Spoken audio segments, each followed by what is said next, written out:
এক সম্মানিত ঘরে একটি পবিত্র কক্ষে আপনাদের স্বাগতম। এটাই নবী সাল্লাল্লাহু আলাইহি ওয়াসাল্লামের সেই ঘর যেখানে তাঁর পবিত্র দেহ দাফন করা হয়েছে। হিজরতের প্রথম বছরের শেষাংশে নবী সাল্লাল্লাহু আলাইহি ওয়াসাল্লাম আয়েশা রাদিয়াল্লাহু আনহা এর ঘর নির্মাণ করেন। সম্মানিত ঘর দ্বারা আমরা বাড়ি এবং বিশেষ কক্ষ উভয়কেই বোঝাচ্ছি। বাড়ির সম্মুখভাগে খোলা আঙ্গিনায় সেই পবিত্র হুজরা, যার আয়তন প্রায় 4 মিটার বাই 5 মিটার। এর দুটি দরজা ছিল। একটি দরজা ছিল উত্তর দিকে, আরেকটি পশ্চিম দিকে, যা সরাসরি মসজিদের দিকে খোলা ছিল। এখানে এসে মানুষ প্রবল আবেগাপ্লুত হয়, চোখ থেকে ঝরে পড়ে অজস্র অশ্রু ফোঁটা। دوحة لنبي الهدى كأنك حين تراها معا هنا يجد المرء سلوانه وينثر من شوقه أدمعا। এই সেই দরজা যেখান থেকে নবী সাল্লাল্লাহু আলাইহি ওয়াসাল্লাম ইতিকাফ অবস্থায় তাঁর মাথা আয়েশা রাদিয়াল্লাহু আনহা এর দিকে বের করে দিতেন, আর আয়েশা রাদিয়াল্লাহু আনহা তা আঁচড়াতেন, সাজাতেন ও সুগন্ধি দিতেন। পবিত্র এই কক্ষের আঙ্গিনায় ছিল একটি চুলা, লাকড়ি, বাহনের জিন, আরও কিছু আসবাবপত্র। ছাউনি দ্বারা অংশটি ছিল বিশেষভাবে বসবাস ও রাত্রি যাপনের জন্য। এটি ছিল একটি সাধারণ কক্ষ, যার আয়তন প্রায় 5 বাই 6 মিটার। ছাদের উচ্চতা ছিল প্রায় 2.5 মিটার। দেয়ালের নিচের অংশ ছিল পাথরের, উপরের অংশ কাঁচা ইটের, আর ছাদ ছিল খেজুর গাছের গুঁড়ি দিয়ে তৈরি। তার উপরে ছিল খেজুর গাছের ডাল, শুকনো ঘাস এবং উপরিভাগে বিশেষ কাদামাটির আস্তরণ।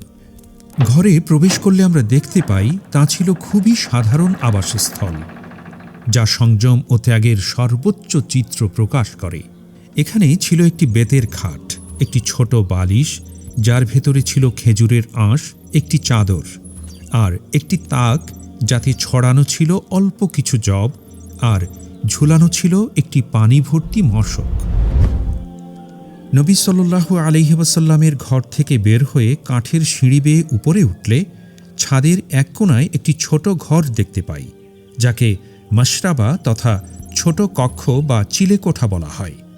হে ঈমানদারগণ, এই সেই পবিত্র কক্ষ যেখানে নবী সাল্লাল্লাহু আলাইহি ওয়াসাল্লাম তাঁর সবচেয়ে প্রিয় মানুষ আয়েশা রাদিয়াল্লাহু আনহা এর সাথে জীবন যাপন করেছেন। তিনি তাঁর সাথে কাটিয়েছেন এক সুন্দর জীবন, যা ছিল ভালোবাসায় পূর্ণ, পবিত্রতায় আলোকিত এবং উত্তম সংসার জীবনে সমৃদ্ধ। এখানেই বসবাস করেছেন সেই মহান ব্যক্তি যিনি তাঁর রিসালাত দিয়ে দুনিয়াকে আলোকিত করেছেন এবং তাঁর শরীয়ত দিয়ে পৃথিবীবাসীকে সৌভাগ্যবান করেছেন। এই পবিত্র ঘরে 9 বছর জীবনযাপনের পর নবী সাল্লাল্লাহু আলাইহি ওয়াসাল্লাম ইন্তেকাল করেন। তাঁর পবিত্র প্রাণ ত্যাগ হয় আয়েশা রাদিয়াল্লাহু আনহা এর বুকে মাথা রেখে। এরপর তাঁকে এই ঘরেই দাফন করা হয়। আয়েশা রাদিয়াল্লাহু আনহা ভেবেছিলেন তিনি এই ঘরেই থাকবেন, কিন্তু 3 বছরেরও কম সময়ে তাঁর পিতা আবু বকর সিদ্দিক রাদিয়াল্লাহু আনহু ইন্তেকাল করেন এবং তাঁকে নবী সাল্লাল্লাহু আলাইহি ওয়াসাল্লামের পাশেই দাফন করা হয়। তখনও আয়েশা রাদিয়াল্লাহু আনহা এই ঘরেই বসবাস করতে থাকলেন এবং কবরগুলোর উপর একটি পর্দা টানালেন। এর প্রায় 10 বছর পর উমর রাদিয়াল্লাহু আনহু শাহাদাত বরণ করেন।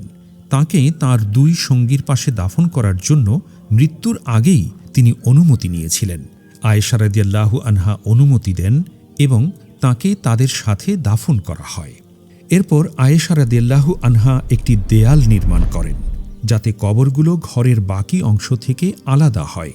এরপর তিনি সেটিকে নামাজ ও ইবাদতের জন্য ব্যবহার করতেন।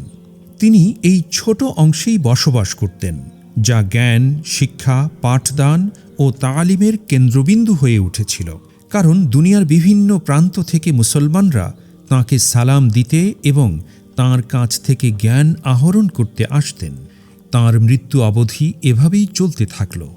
এরপর তাঁকে বাকি কবরস্থানে দাফন করা হয় এবং নবী সাল্লাল্লাহু আলাইহি ওয়াসাল্লামের ঘরটি বন্ধ করে দেওয়া হয়। ঘরটি 88 হিজরি পর্যন্ত এভাবেই ছিল।